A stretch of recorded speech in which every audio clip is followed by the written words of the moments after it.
Hi, and welcome to another episode of Hot Takes with me, the Silver Fox. The Greens may well be gone from government, but they're still causing headaches for the SNP and for John Swinney.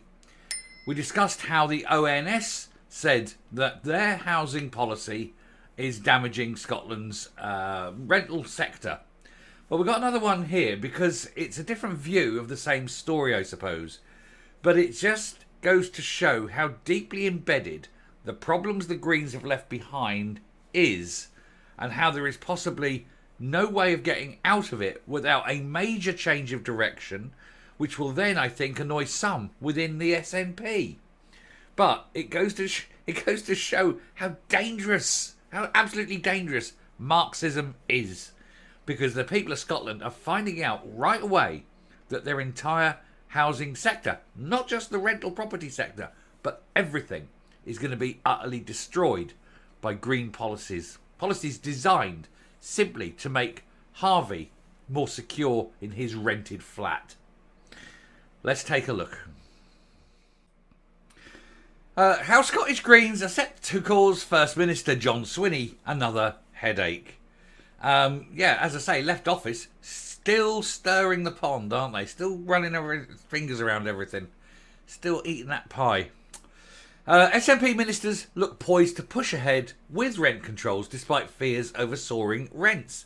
And it will only get worse. We know this.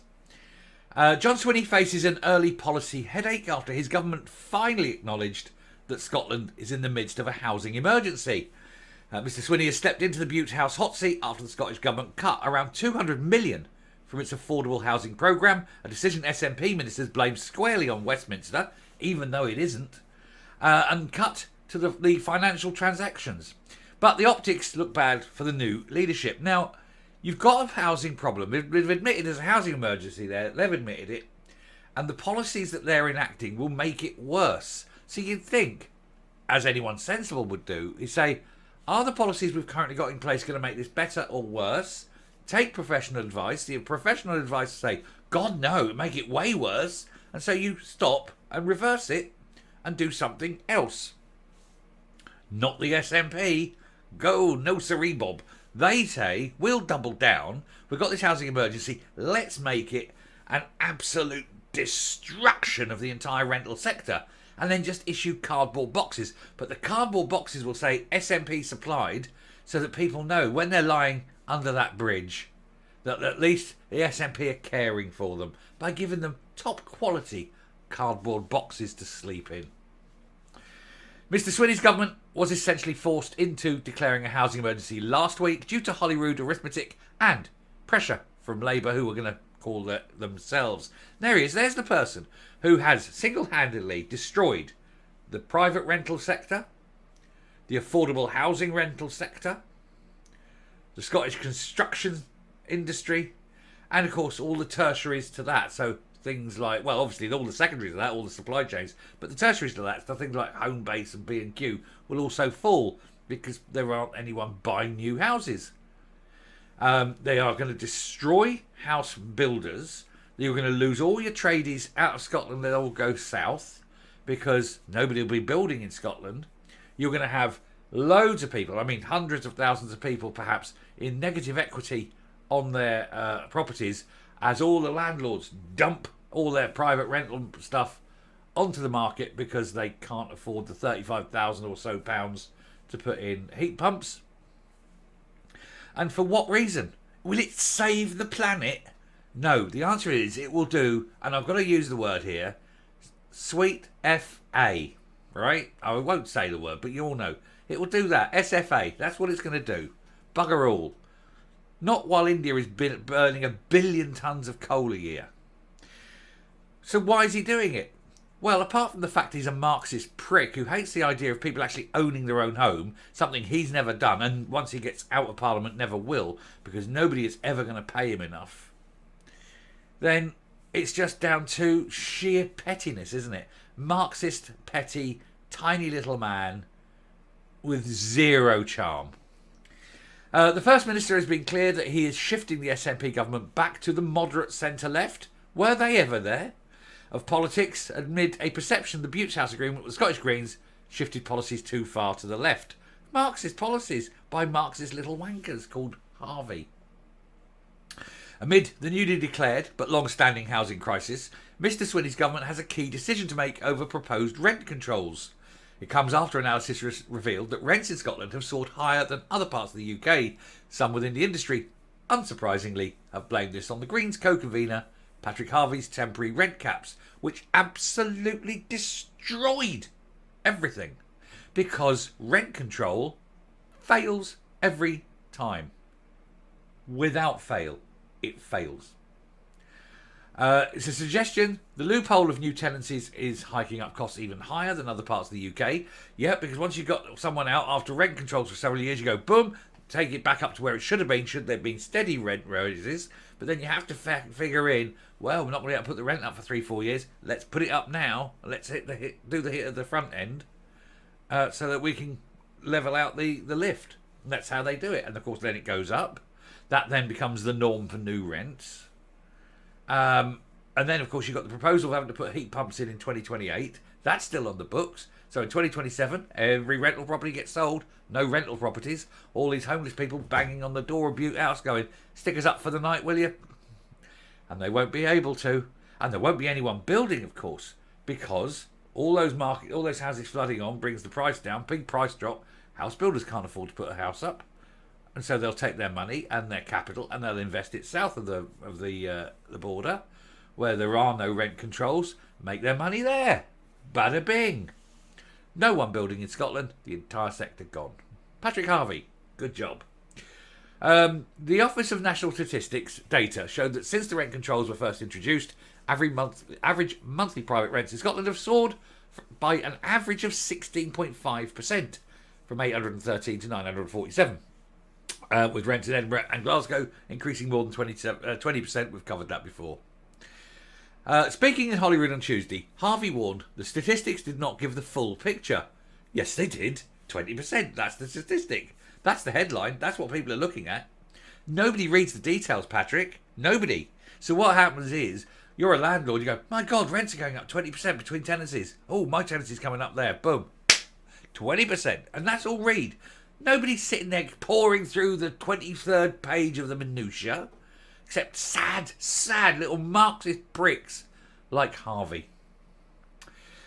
He said it would be utterly perverse to use that as a justification to remove protection from those in tenancy increases. How about you don't stick your nose in to private businesses?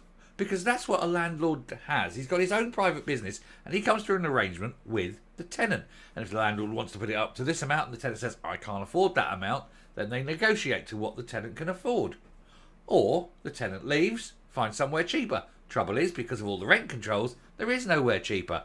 Thanks to Patrick Harvey. Tory housing spokesman Miles Briggs pointed to the previous warnings about controls causing higher rents and loss of supply. Do you know that this was said before, back in 2020, when they were bringing these temporary controls in?